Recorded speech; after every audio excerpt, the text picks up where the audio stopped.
Suite de la discussion générale, Monsieur Christophe Marion pour le groupe Ensemble pour la République et pour 5 minutes.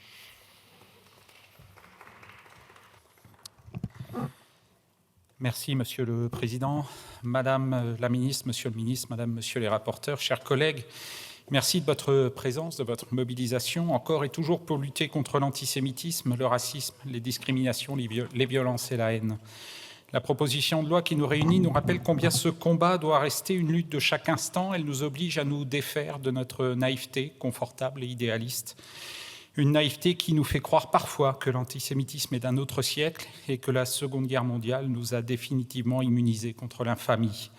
Or, la réalité est tout autre. À l'Est, la propagande du président Poutine nie la singularité du nazisme, participant ainsi à la banalisation du mal et à l'invisibilisation de la Shoah. En France, soyons attentifs à ce que la lutte contre l'antisémitisme ne devienne pas un mantra électoral ou tout au moins un gage de moralité politique qui effacerait des accointances passées. Ainsi, chaque jour, les mots perdent de leur sens, la lutte de sa puissance et les lumières de la mémoire progressivement s'éteignent. Selon le service statistique ministériel de la sécurité intérieure, les infractions à caractère raciste, xénophobe ou antireligieux augmentent en France de 8% par an depuis 2016.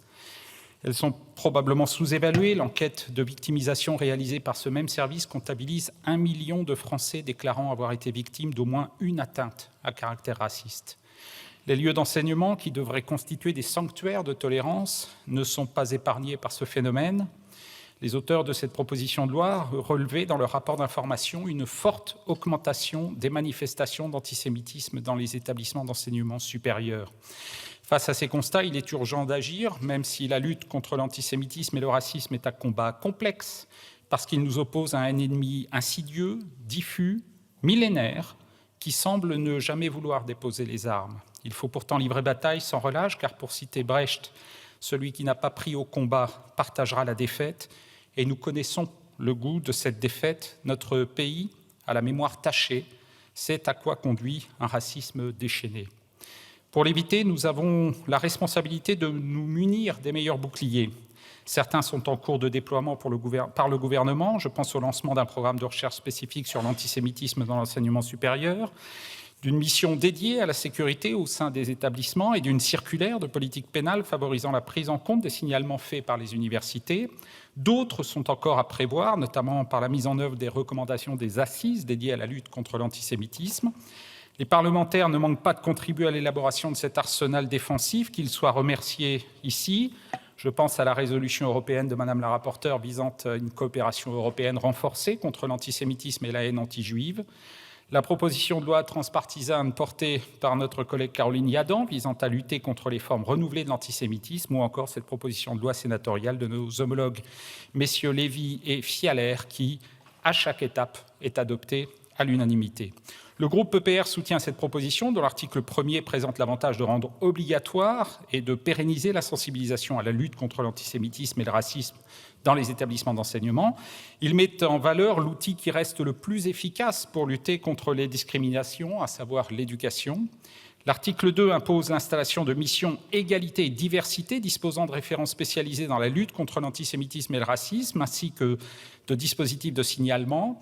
Cet article généralise ainsi des procédures jusque-là inégalement déployées, notamment grâce aux enrichissements adoptés en commission. Il va affiner notre connaissance de l'état de l'antisémitisme au sein de l'ESR, ce qui favorisera notre vigilance et l'adaptabilité de notre stratégie de lutte.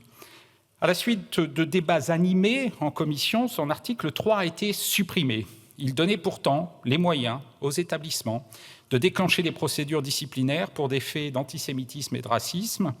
Notre groupe sera donc favorable à son rétablissement. Il soutiendra les amendements des rapporteurs en ce sens, d'autant que leur rédaction permet de sécuriser certaines formulations et de lever les incompréhensions pointées en commission. Le groupe EPR votera également pour l'amendement des rapporteurs issu des recommandations des assises rendant obligatoire les poursuites disciplinaires à l'encontre d'un élève ayant tenu des propos à caractère raciste ou antisémite dans l'établissement. Ainsi amendée, cette proposition de loi renforcera la lutte contre l'antisémitisme, le racisme, les discriminations, les violences, la haine dans nos établissements d'enseignement supérieur, afin qu'ils demeurent des lieux de respect, d'apprentissage, de débat et de libre expression. En la soutenant, notre groupe aura une pensée pour toutes les victimes d'antisémitisme et de racisme, pour les étudiants et les personnels d'université qui en subissent l'atmosphère, et pour les personnels d'établissement et citoyens engagés qui, par leur lutte, prennent le risque d'en être à leur tour victimes. Notre démocratie tient au respect que nous nous accordons les uns les autres.